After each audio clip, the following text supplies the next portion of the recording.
apologize for making this a late upload.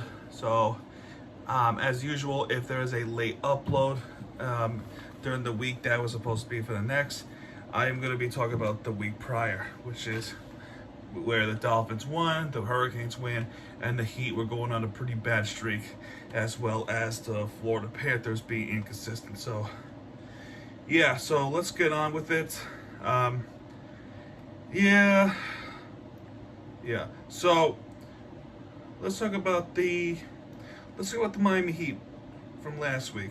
So big things happened this week, but I'm going to save it for the next. We have lost to the Toronto Raptors 98-90, and the third quarter, it looked like we were about to get our next win, but the fourth quarter we have completely collapsed against Toronto Raptors. As Jimmy Butler takes 26 points, he was phenomenal. Bam Adebayo with 14 points, Kyle Lowry with 7 points, Tyler Hero with 22 points, and Max Strus with 6 points. So, not bad, but the frustration starts, just flat out continues as we get towards the West Coast trip. And we went to the West Coast, and it looked like the Heat were back to its old glory days when they played against the Portland Trail Blazers. Because in the second half, they have completely took over the game. And it got so good that they put their B team in. So against the Portland Trail Blazers on the road was a pretty special win, and we have handed them their first loss of the season after starting off 4-0. So Jimmy Butler with 17 points, Caleb Martin with 16 points, Bam Adebayo with 18 points, Kyle Lowry with 17 points, and Tyler Hero with 14 points as well as Max Strus with 16 points. Pretty much everyone in the Heat team has gotten a point, as well as the Trailblazers team that also got a point, including actually that part is wrong.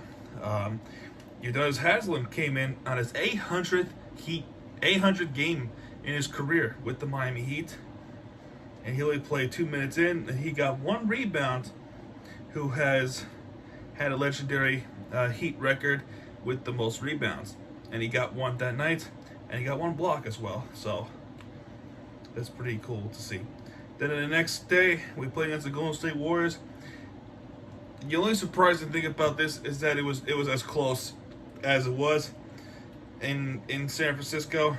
Jimmy Butler with 27 points, Caleb Martin with 8 points, Bam Adebayo with 26 points, Kyle Hero with 12 points, and Tyler Hero with 7 points. And obviously, I mean, the big talking point is, of course, Stephen Curry with his 33 points. You know, he is just unbeatable. He is unstoppable to play against. And he shows why he's one of the best three-point shooters of all time. He has completely changed the game of basketball. You know, while we can accept the Warriors and Heat game where we lost to the Warriors, this one we cannot accept. We've lost to the Sacramento Kings of all teams when they were winless. Jimmy Butler in this game with 13 points, Caleb Martin with 9 points, Bam Adebayo with 23 points, Kyle Lowry with 15 points, and Tyler Hero with an astonishing 34 points. And even with that kind of game and the third quarter takeover, it was still not enough to beat the Sacramento Kings. Apparently, every time we tried to come back, the Kings would always respond, and they would come ahead forward. With the first quarter, or not the first quarter, the first half, we have been outscored that one at least roughly 80 points. That is crazy against the Sacramento Kings. Unacceptable loss. And the Heat has to figure this out, because this is one of the worst starts since 2015 ish, 2019 ish, but 2020 season we have started 4-9, and then we finished the season with 40-32. But later that week, Jimmy Butler not guaranteed, but he made it clear they're gonna win the fucking championship, and we'll see what happens. I have nothing else to say about this, so let's just move on. Because I am cutting it short because of my late uploads. So we're gonna do this pretty fast. The Panthers, not good either. We have played 2 road games in that week, and we have lost both games. Chicago Blackhawks have took over the game with Taylor Radish with the power play goal. Patrick King we got the goal at the end of the first period. Then it was Philip Kurashev with the 3-0 Chicago. Third period, we did get the goal. It was Eetu Luostarinen with 3-1 Chicago. And we were going to come back. Matthew Tkachuk got his goal, 2-3 Chicago. And we were this close of getting the equalizing goal, but Jonathan Toews with the game-sealing 4-2 Chicago win on the road. So that is a heartbreaking loss, to say the least. And moving on against the Philadelphia Flyers, we have blown this game. Gustav Forsling with the 1-0 starts. Then it was Tony DeAngelo with a tie game. Josh Mahura to make it 2-1 Florida, and then Scott Lawson to make it a power play goal 2-2. Then the second period, it's been all Philadelphia. Zach McEwen 3-2, and Joel Farabee 2-4 Philadelphia. Brandon Montour, finally a power play goal, 4-3 Philadelphia, but unfortunately that is all she wrote. Even in empty net opportunities, we still couldn't do it. Finally, that week against Ottawa, we have won the game, and again we're playing better on the at home ice rather than on the road.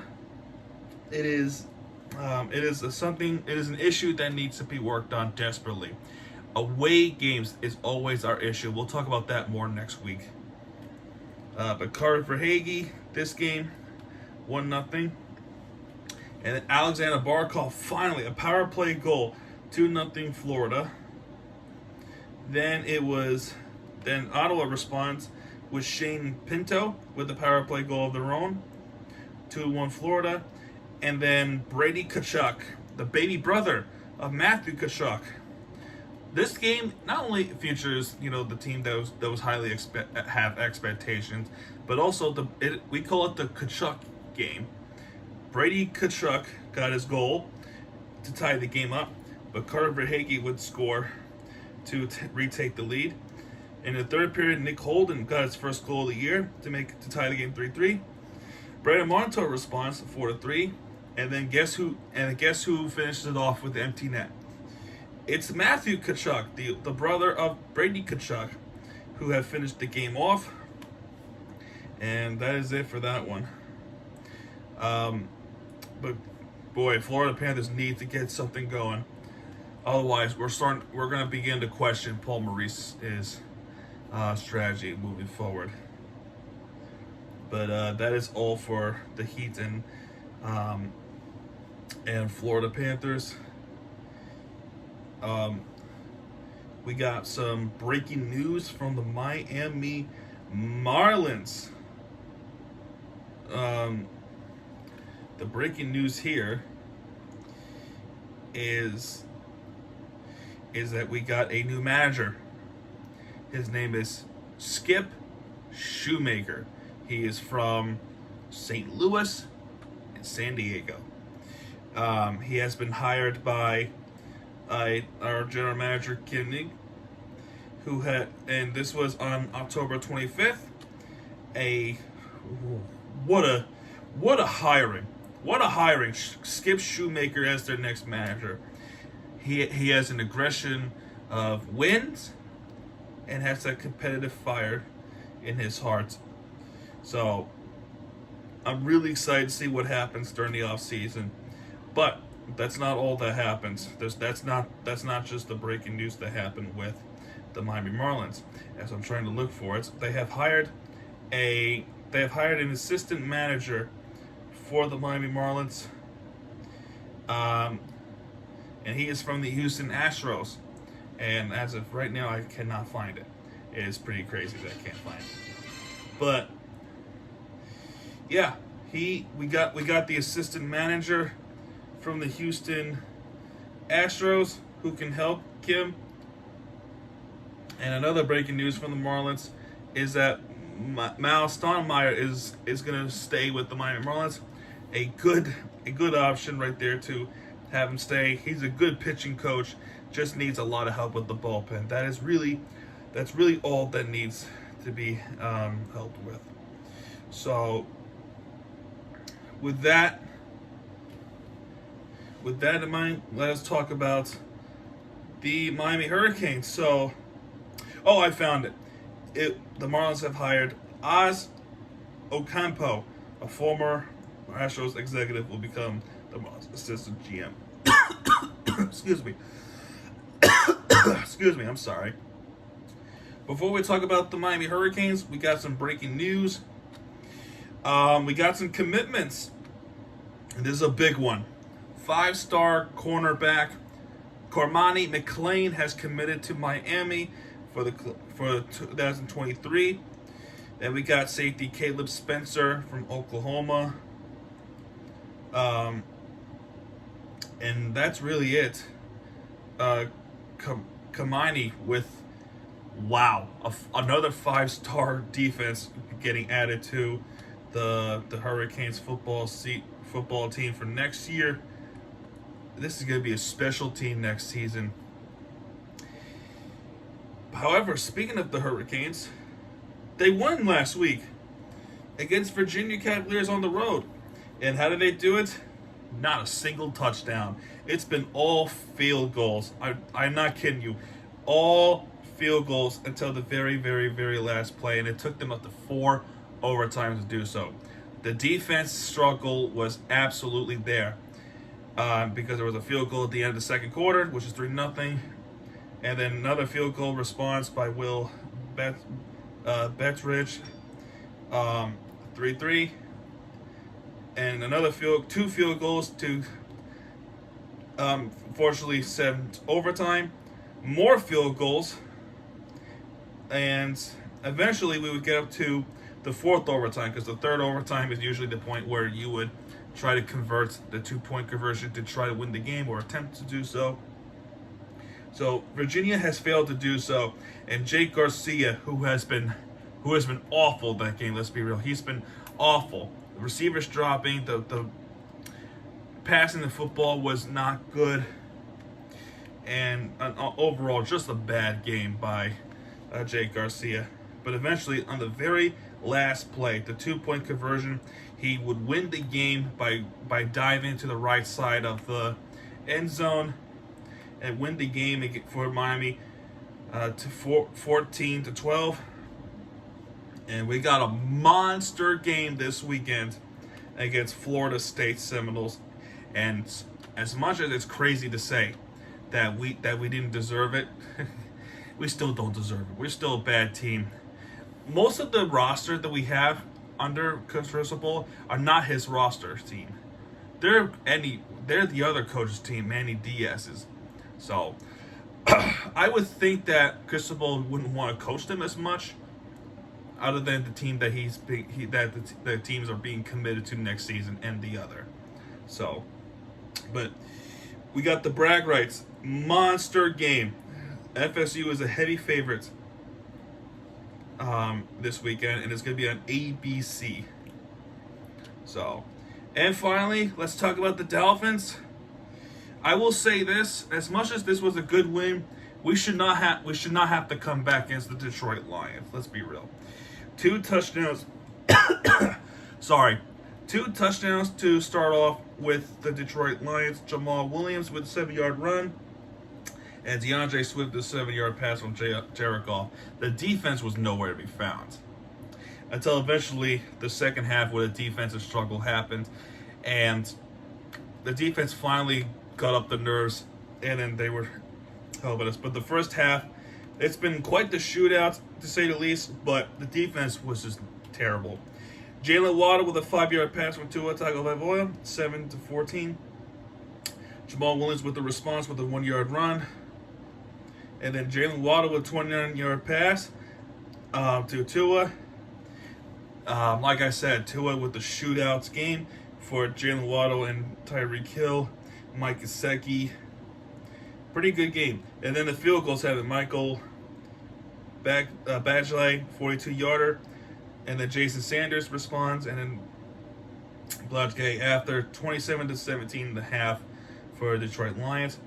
2 touchdowns were thrown in the third quarter, which was Alec Ingold with a 1-yard run, which is 24-27. And then in the end of the third, Mike Gesicki would take the lead for the Miami Dolphins. And would you know, that was how they won the game.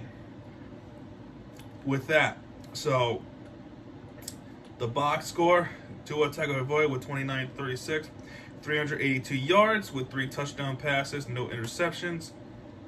Raheem Mostert with 14 yards with 64 yards rushing. Receiving yards: Jalen Waddle with 8 with 106 yards. Tyreek Hill with 12 and 188 yards, which is really good. And we had a fumble, which was Braylon Sanders. So that is a good stat to right there. And then we got the next game against Chicago Bears, which is a very winnable game. And the big news happened this week regarding the Miami Dolphins, which I'm going to save that to next week, where it is pretty huge. Actually, I'll just tell you right now, considering it happened a day or two ago, considering what just happened. Dolphins have traded Chase Edmonds and a first round pick for Bradley Chubb from the Denver Broncos, a pass rusher from the Denver Broncos. Oh my God, what a trade for the Dolphins. Chris Grier, we were calling for his firing, and he is here to stay, folks. What a good trade that was. And here's another one. We have another trade. We have traded for running back Jeff Wilson from the San Francisco 49ers to the Miami Dolphins, and we have traded away a 2023 5th rounder for Jeff Wilson. So, wow, what a trade this happened. So, and somebody said, I need Grier to cheat Kim some stuff about trading and improving the team. Clearly calling out the Miami Marlins, understandably so. So, anyway, that's going to do it for this video, folks. I'm sorry that this was a late upload. I'm going to try not to do that anymore. Just, it's been tough. It's been really tough to cooperate because of, work schedule, too busy with real life. And I'm going to try to be as back and be on time as I possibly can, because I have not been doing a good job at it. So I'm sorry about that. So anyway, folks, that's going to do it for this video. Folks, if you like this video, hit that like button, subscribe for more content, because Miami TVG has your back. And when he does, he'll be right there with you. If you entertainment you deserve. Miami TVG signing out, folks. Good night, everybody.